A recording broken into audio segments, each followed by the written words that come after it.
Hey everybody, I'm making another video telling you about some of the things that have been happening to me here. In this video, I'm going to be talking about what happened to me today. Today, I went to an internet cafe, and this internet cafe is on the same street that I was living on about 3 days ago. And it's one that's relatively inexpensive, and I've been there before. I wasn't received very well when I went to this internet cafe, and the reason why is because everybody on that street knows about me. You know, I've been the talk of the town because I'm a targeted individual, and the Turkish people think that it's acceptable and funny to let everybody know what they're doing to me, how they're poisoning me, how they want me to change rooms, how they go into the room when I'm not there and go through my things, stuff like that. And they think that I don't know, but I know. But regardless of that, they tell everyone down the street about me and about how the police are watching me and things like that. And when they thought that they were going to kill me 2 nights ago, when my fever went very high due to the chemicals that they were pumping into the room, they were all nice and everything. Everybody was nice. But then when they found out that I outsmarted them and changed the place where I was staying at like 2:30 or 3 o'clock in the morning, they got very, very pissed. People who I knew had businesses on that street, they were freaking pissed at me. They could not stand it. The fact that they thought they would be getting money from another Hebrew Israelite. They thought they were going to be cashing in, but then I flipped the script and kept them from being able to do it. And now they're mad. They want to kill me. And when I escaped that, they get mad. Can you imagine? Can you imagine? Here I am, an innocent person. I even gave one of the guys a bottle of water that works at reception. He's the guy named Muhammad that was in the other video that I made about how he was sitting in the chair and telling his friend about me. I gave him a bottle of water. I always knew he was a dirty dog, but sometimes you do things to buy yourself more time. Sometimes you know that people will always hate you, but you extend an act of kindness just so maybe, you know, that one time where they want to snap at you, they won't do it because they've thought about the fact that you've bought them a bottle of water. Actually, I didn't buy him a bottle of water. I had an extra one, and I felt obligated to give it to him because he was an elder, and I intended on staying there a long time, and I thought that I would be a little bit better received if I did something nice like that, even though I'm not a giver, because I know what these people are like. And when I say these people, I'm talking about people who don't know how to stand for themselves and who listen to any and everything that people tell them.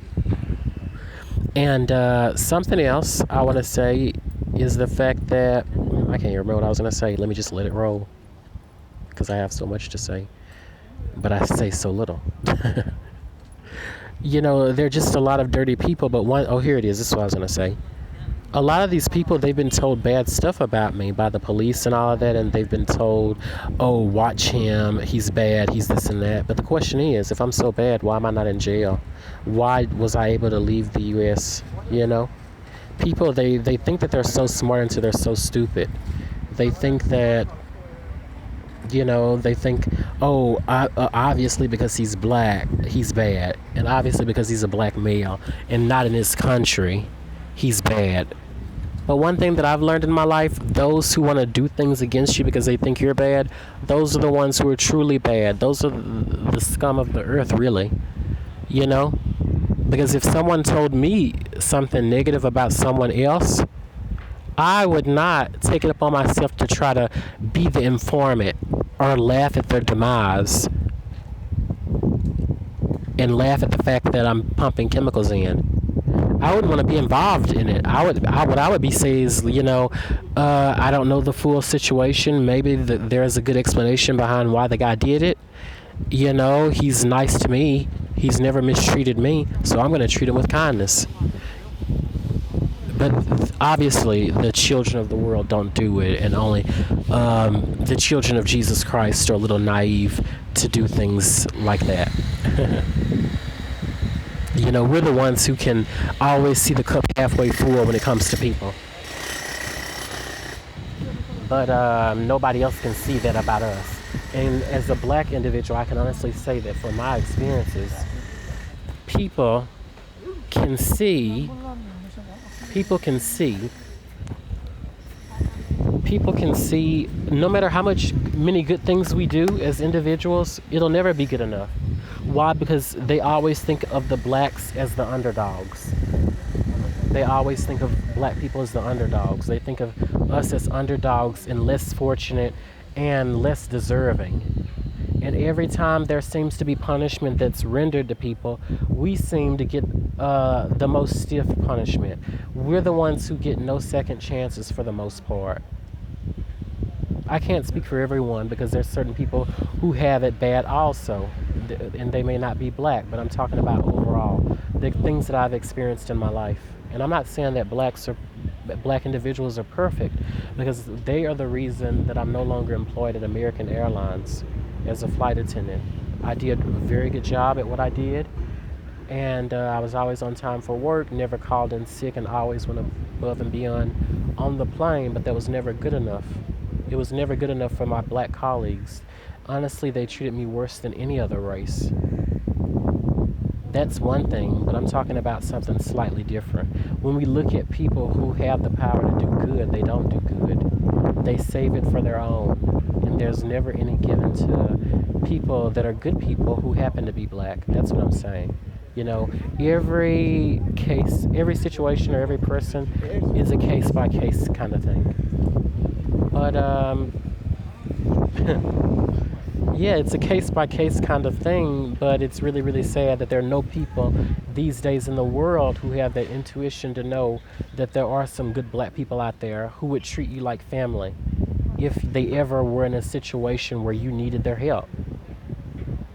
They don't want to know that. And some of them, they just don't want to accept the reality that there are good people in the world that come from every walk of life.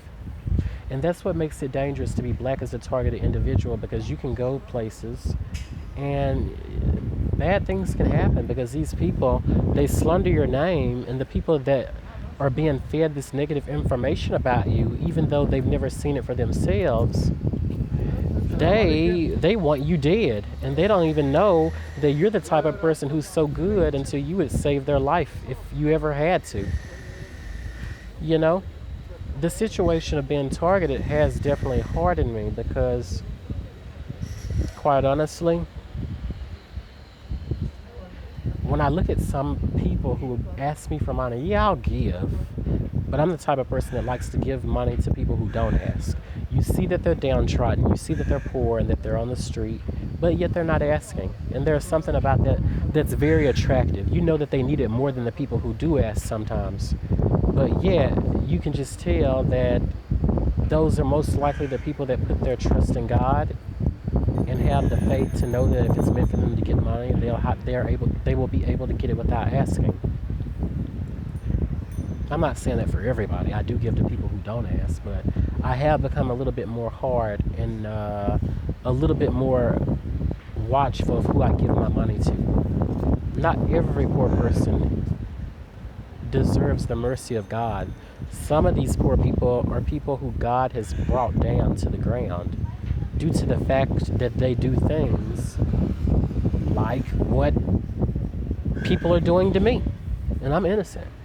So I try to really, really channel in my intuition whenever someone asks me for money. And even though it may be like a 5-second thing, trust me, I'm asked for money so much, being here and also being in Macedonia and also being in Serbia, until I am able to successfully know who deserves it and who doesn't.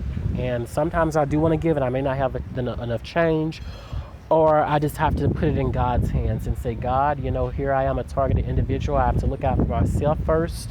And God, if I had a job, I would definitely be giving. And I wouldn't even be giving this little. I would be giving a lot.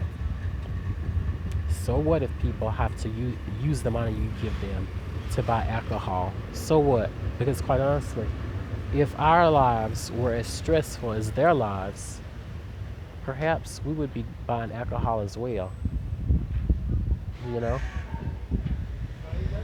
Alcohol can put you to sleep and make you forget about the things that are not right in your life. And I understand that. As a targeted individual, I'm not an alcoholic, but I will say that sometimes it's difficult to sleep when you think about your life. And I might be targeted, but there are people in my family who are not. I even have someone in my family who does illegal things for money. And I hate that I said that on camera, and that's no one's business. But at the same time, even that person looks down on me. And this person is older than 40 years old. And I look at my life, and when I look at my life, I'm thinking, God, you're even allowing people who do illegal stuff to think that they're superior to me and to call me lazy when we've told them we, meaning me and my mom, have told them over and over again that we're being tracked and monitored, and we've shown them videos, and we've told them that we're writing a book, and we've explained it to them in detail, but yet they don't want to believe that this stuff is going on with us. That's disappointing. It's disappointing when you're the scorn of your family. But yet, you were the one who went to the best university. You're the one who had a great job. You're the one who was thinking well in advance for your future. You're the one who made a lot of sacrifices in college so that your life could be great during your adult years. But yet, you're not able to cash in on those sacrifices that you made. They just all went up in the flames. That's very sad. It's very sad and it's very painful because you look around sometimes when you're trying to get employed again as a targeted individual, and you see so many people who are undeserving of the jobs that they have, but yet they have them. I remember in Chicago, I went to a job interview, and there was this female who was interviewing me, and this female was like 6 or 7 years younger than me, and she only had her associate's degree. And honestly, great. If you have any kind of degree, great. If you don't have any kind of degree, great. But I do have a problem with someone looking down upon me as if I have to prove myself when I've done that all of my life. You know, there's so many people who want to be in the seat where they make decisions and determine someone else's professional fate, whether they get the job or whether they don't get the job. But yet, they haven't been through half of the pain and suffering that you've been through in your life. But yet they're so anxious to make the decisions and say, you're hired. Oh, we'll get back to you. And I'm thinking, do you even know how to sort out your boyfriend problems yet? You know, when I looked at her, I thought of that. Because there's so many people who are, but that's the way they want it. That's the way these people who are tracking us and hurting us and blacklisting us and making sure that no one else hires us, that's the way they want it. They want the dumb people in positions of power. Why? Because when you're dumb, you can't think for yourself. And if you're in a position of power, you will always do what others tell you to do. If you get that phone call in saying don't hire him or whatever, you'll feel obligated to listen to whoever told you not to hire them. First of all, because you're going to be concerned about your job, because you know that if you lost that one, you probably may not be able to get another job that's a good job like that one, because you really know deep down that you don't even deserve the job that you have, and it's by making compromises or doing things or selling your soul or whatever that have enabled you to have the job that you have. That's one thing. And another thing, they want you dumb because you don't hear, if you're dumb, you're not going to listen to a story that they say about, you know, a targeted individual, and you're not going to question whether or not it sounds true or false. If you're dumb, you're just going to listen to what people tell you about somebody and automatically believe it, which is basically no level above what goes on in high school, in elementary school. The gossip actually leads to damage because you don't possess the maturity to make wise decisions and to think for yourself and to ask yourself, is this thing most likely true or is it not?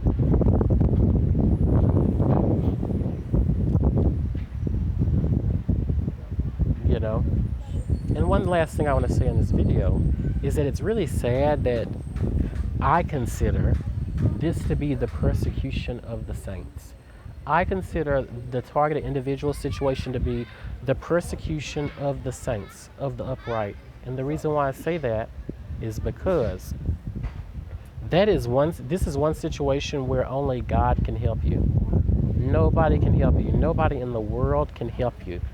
Even your closest friends will turn their back on you when you're a targeted individual. And it's not really because they think. It's not because they think, oh, if I hang out with this person, I'm going to get involved. No.